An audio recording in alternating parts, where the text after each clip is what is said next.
Assalamualaikum warahmatullahi wabarakatuh. Baiklah, siang ini kita kedatangan tamu lagi untuk membahas tentang prambusia.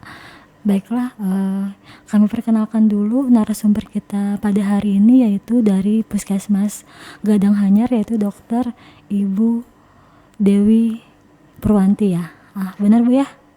Dokter Dewi Kuntari. Oh, Dokter Dewi Kuntari. Mohon maaf.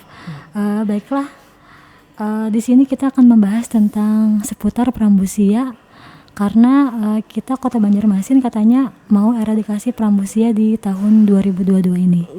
Ya. Baiklah, untuk sedikit tentang prambusia, bisa Ibu jelaskan apa itu prambusia, Ibu? Penyakit prambusia adalah penyakit kulit ya, menyerang di kulit. Penyebabnya adalah kuman jenis Treponema pallidum subspesies Pertenu.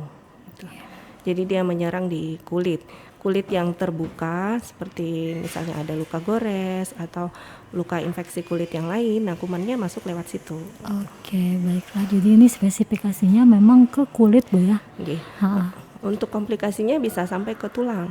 Oh, gitu. Sampai ke tulang juga. Berarti kalau sampai ke tulang itu bisa berakibatkan kecacatan lagi, destruksi tulang. Jadi nanti gambaran kulit atau tulangnya itu bisa bentuk seperti crab yaus, jadi kayak kepiting gitu tangan. Jadi kaki. Memang sudah bentuk yang tidak normal lagi. Baiklah Ibu, kalau ini kan berhubungan dengan penyakit kulit, sebenarnya bakteri apa sih yang menyebabkan penyakit ini? Penyakit ini disebabkan bakteri Treponema pallidum subspesies Pertenu tadi ya, menyerang di kulit. Ya, masa inkubasinya 10 sampai 90 hari, rata-rata 21 hari. Gitu. Jadi kurang lebih 1 bulan ya. Masa inkubasi artinya masa dari mulai terkena infeksi kulitnya sampai menimbulkan gejala lesi di kulit. Nanti lesi-lesinya itu nanti ada 3 stadium gitu ya. Ada stadium primer ya, di situ stadium 1 bentuknya seperti krusta papiloma ada. Nah, di situ banyak kumannya gitu ya. Nanti di stadium keduanya penyebaran krustanya itu lebih banyak gitu. Nah, di stadium 3 bisa nanti kulitnya bentuknya lebih menonjol ya, lesinya tersebut seperti kembang kol gitu. Oke. Jadi kalau seperti kembang kol itu berarti agak menonjol dari permukaan. Dari permukaan kulit. Kemudian apa saja sih Bu faktor-faktor yang menyebabkan penyakit ini? Penyebab faktor ini antara lain lingkungan yang kumuh ya, kebersihan lingkungan yang kurang gitu ya, lingkungan yang lembab ya, yang hangat lembab ya, terus orangnya sendiri itu misalnya jarang mandi gitu, saling berbagi pakaian, baju bersamaan gitu, nah gitu ya kan. Terus kalau juga jarang ganti baju yang dipakai itu aja, terus udah pakai gantung pakai lagi gitu ya. Memang dari perilaku juga ya berarti. Iya, dari perilaku. Untuk Banjarmasin sendiri kira-kira masuk nggak faktor risiko ini? Insya Allah untuk Banjarmasin selama saya bertugas di Puskesmas Gadang Hanyar ya, tidak menemukan kasus prambusia ini. Jadi faktor yang pendukung ini juga jauh dari kita ya, karena kan kita juga air juga aman. Kemudian rata-rata juga penduduknya tidak ada yang sampai baju yang sama-sama gitu ya. Oke. Kemudian Ibu, apa saja sih pemeriksaan yang mendukung dalam pendiagnosaan atau misalnya ini penentuan prambusia itu apa saja? Untuk diagnosa prambusia sendiri ya, dari pemeriksaan klinisnya dilihat nih pasiennya, diperiksa kulitnya lesinya seperti apa, dia masuk stadium mana gitu kan, terus riwayat kontaknya gimana, terus usia juga mempengaruhi ya, di bawah 15 tahun rata-rata prambusia ini ya, di bawah 15 tahun gitu. Pemeriksaannya nanti pakai RDT, rapid test diagnostik, yang untuk sifilis VDRL gitu. RDT itu modelnya seperti apa Bu ya gambarannya? Itu spesimen yang diambil tuh darah. Kemudian kita tes darah nanti muncul ada garis 1 negatif gitu, garis 2 dia positif gitu. Oke, berarti penunjangnya selain dari klinis, artinya kita melihat secara fisik, secara tanda dan gejala, juga bisa melalui pemeriksaan penunjang ya, dengan tadi menggunakan rapid atau RDT dengan sampel darah ya. Kalau nilainya negatif berarti 1 garis, nilainya positif berarti 2 garis Bu ya. Oke. Ini kan Bu sama nih rapid yang digunakan ini dengan sifilis. Nah itu bagaimana kita menentukan oh ini ke prambusia atau ini ke sifilis? Itu tadi dengan pemeriksaan fisik yang klinis yang spesifik ya dapat dilihat. Memang tidak bisa dibedakan dia prambusia itu dengan sifilis dari RDT-nya, tapi bisa dilihat pemeriksaan fisiknya, lesi kulitnya seperti apa. Tadi kalau misalnya prambusia sudah dijelaskan ada lesi kulit yang seperti kembang kol gitu ya. Biasanya tidak nyeri gitu kan.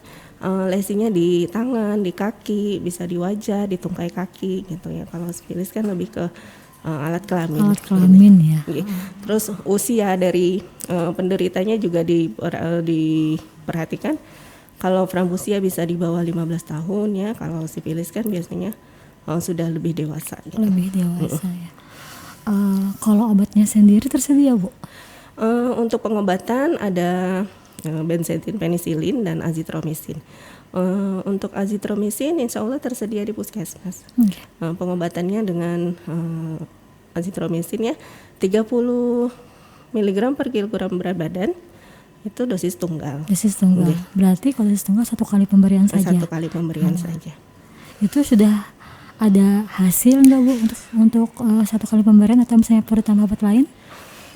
Untuk pengobatannya dosis tunggal azitromisin untuk membasmi kumannya. Habis itu kita pantau lagi klinisnya seperti apa. Misalnya nih selain dia mengobati tadi koreng, misalnya dia ada gejala tambahan seperti misalnya kayak demam atau misalnya kayak pusing, itu apakah ada perlu tambahan obat lagi? Bisa ya? Secara simptomatis bisa diberi obat tambahan sesuai yang lain sesuai gejala yang diderita penderitanya. Jadi azitromisin itu dimasukkan untuk membunuh si kuman persaisnya ya. Baik. Kemudian kalau kita bicara koreng berarti masih banyak ya Bu ya koreng yang ada di penyakit kulit. Nah, perbandingannya atau diagnosa bandingnya seperti apa Bu? Kalau misalnya kita membedakan ini korengnya prambusia atau ini korengnya penyakit lain.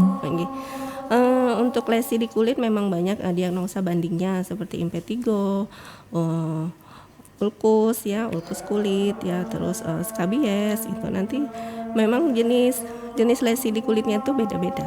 Tapi rata-rata untuk prambusia ini lesinya tidak nyeri gitu. Dan dia bisa mengundang lalat gitu. Dengan ada mengeluarkan bau khas dia mengundang lalat. Jadi itu memang berbeda dengan penyakit kulit lain ya.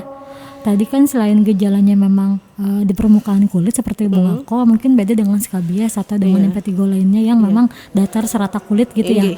Kemudian yang khasnya juga berarti apabila terjadi ulkus atau muncul cairan itu biasanya lalat sering menghinggapi ya, itu yang membedakan. Bener. Dan satu lagi memang nggak nyeri Bu ya? Nggak nyeri. Oh iya, mungkin kan kalau misalnya penyakit kulit lain pasti nyeri ya.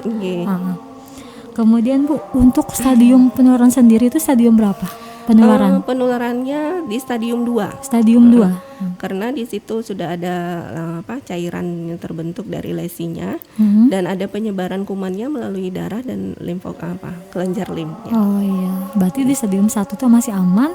Stadium akhir juga aman ya. Malah stadium 2.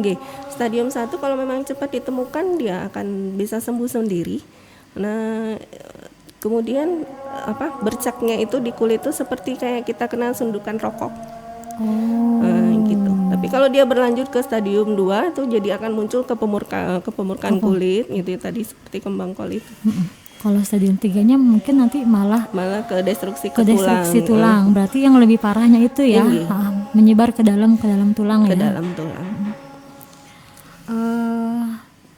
Apa saja sih Bu yang perlu dilakukan oleh warga Banjarmasin supaya mungkin terhindar dari penyakit prambusia atau upaya-upaya pencegahan dalam Pramusia. Untuk mencegah penyakit Pramusia ini sendiri ya, yang pertama itu pola bersih hidup yang sehat dan bersih ya. Ya mandi 2 kali sehari. Ya kalau yang Muslim kan pasti lebih sering membersihkan dengan wudu gitu kan.